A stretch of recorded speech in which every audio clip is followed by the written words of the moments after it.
Today, I am going to explain an American docudrama film called Front of the Class. Spoilers ahead, watch out, and take care.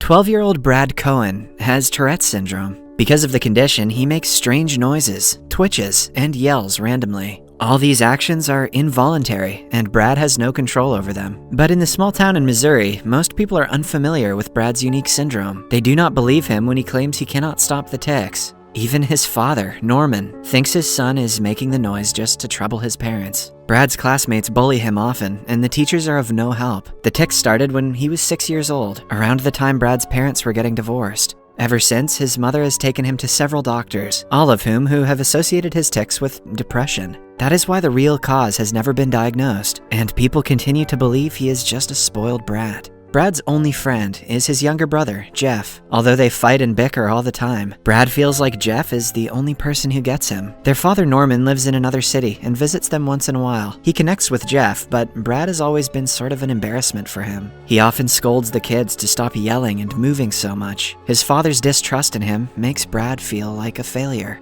Meanwhile, Brad's mother, Ellen, has always been supportive of her son. She believes him when he says the tics are not something he can control. Ellen is troubled by her friends and relatives, suggesting different absurd methods to discipline her kid. Although she trusts Brad, being a single mother with 2 kids, one of whom cannot stop yelling, is tiring for her. One day, she takes Brad to a new therapist in town. The man asks him about his parents' divorce and its effect on his life. Brad simply tells him that he doesn't remember much about the incident, and it doesn't bother him at all. The doctor refuses to believe that and claims that Brad is in denial of the effect, which might be causing the tics. He is yet again misdiagnosed and told that the tics will go away once he disciplines himself. The only time Norman feels proud of being Brad's father is when Brad plays baseball. In the field, everyone makes noises and moves, which makes Brad feel like it's the only place he fits. However, after every match, Norman brings his sons home immediately to not embarrass himself in front of the other fathers. Sometimes the constant moving and twitching makes Norman lose his temper. He often lashes out at Brad, unaware that he cannot stop them.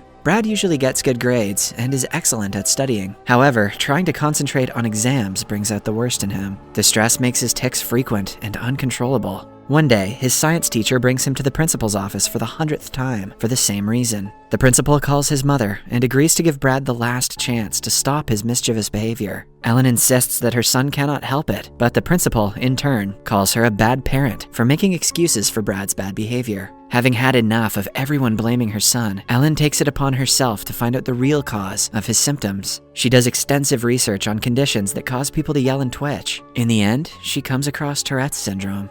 Brad finally has a way to prove that he is not lying or being mischievous. His therapist is also told about the discovery, and he praises Ellen for her great work. However, the joy of finding out the problem vanishes when Ellen realizes that the condition has no cure. Her son will have to learn to live with the noises, the twitches, and the attention that comes with it. Still, the saddest person to find out about Brad's condition is his father, Norman. He is guilt-ridden that he never believed his son, but more than that, he is distressed that the kid might not have a good future. Although the cure is impossible, Ellen is determined to teach her kid to live with Tourette's. One day, she takes him to a support group for people with the same syndrome as him. Meeting them was supposed to make Brad feel better, but it makes him feel quite the opposite. He feels like he's seeing himself from other people's eyes, and he doesn't like the view. Moreover, he finds out that everyone in the room has given up on their lives. The kids are homeschooled, while the adults get work-from-home type jobs. The experience is awful for Brad, but it is also the defining moment in his life. Starting that day, he makes it his mission to not be like the people from the support group. He promises to be his own person and never let the disability hold him back. Even after he changes schools in 7th grade, not much progress is seen in how people treat him. The teachers always send him to the principal, and the classmates make fun of him. That is, until the principal finds out about Brad's condition and invites him to the stage during a school program. Brad is asked to explain his syndrome to the audience and explain what they can do to help. After finding out that he actually cannot help but make the noises, people start being more sympathetic towards him. His life is never the same again. The principal becomes the one teacher who helps him with his biggest problem, with ease and simplicity. This makes Brad realize that he also wants to be a teacher like him in the future. Time flies by, and Brad soon grows into a handsome young man with a bachelor's diploma in education. He moves to Atlanta and gets an apartment with a roommate, hoping to land a teaching job. The officer at the state education board is impressed by his qualification. However, she is skeptical if teaching would be a suitable profession for someone with Tourette's. Not just her, but most people Brad knows think the same about his choice of profession. He understands their concerns to some level, but he knows in his heart that he was born to teach. The very next day, he goes to his first job interview. His tics visibly bother the interviewer, but he is not ashamed or uncomfortable to explain his condition. He also makes sure to assure the man that his tics are an open topic for the students to discuss, and it won't harm their studies in any way, but the interviewer doesn't seem convinced. In the end, he is waitlisted. The same thing happens at the next interview, and the one after that. He uses several different methods, like talking about his tics for the entire interview, or not acknowledging them at all, but none of them land him the job.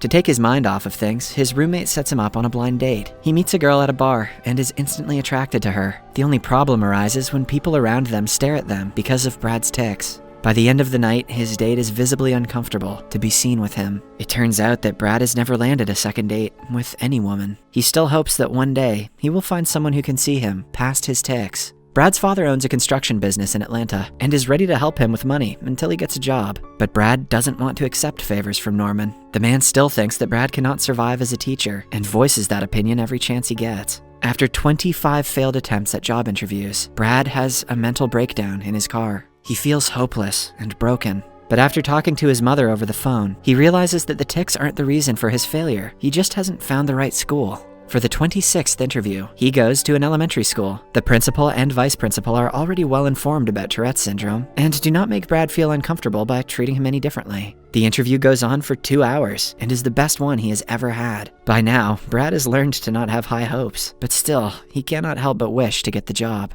To his surprise, the next day, he is called to teach second graders. He is over the moon at the news. Although he only has 2 days to prepare for the class, he couldn't care less about the time and is excited to finally get to teach. His fellow teachers welcome him and help him set up in the classroom. For the first time in his life, Brad finds people who do not judge him for his tics. At night, he calls his mother, who pressures him into dating a woman. Brad takes her advice and meets a Tinder date named Nancy the next day. The two immediately hit it off, but Brad feels like he'll be ignored after the first date, like he always has. Following the fun date, they separate with a simple goodbye. Later, Brad gets an email from her, praising his taste in music. He gets the hint and invites Nancy on a second date.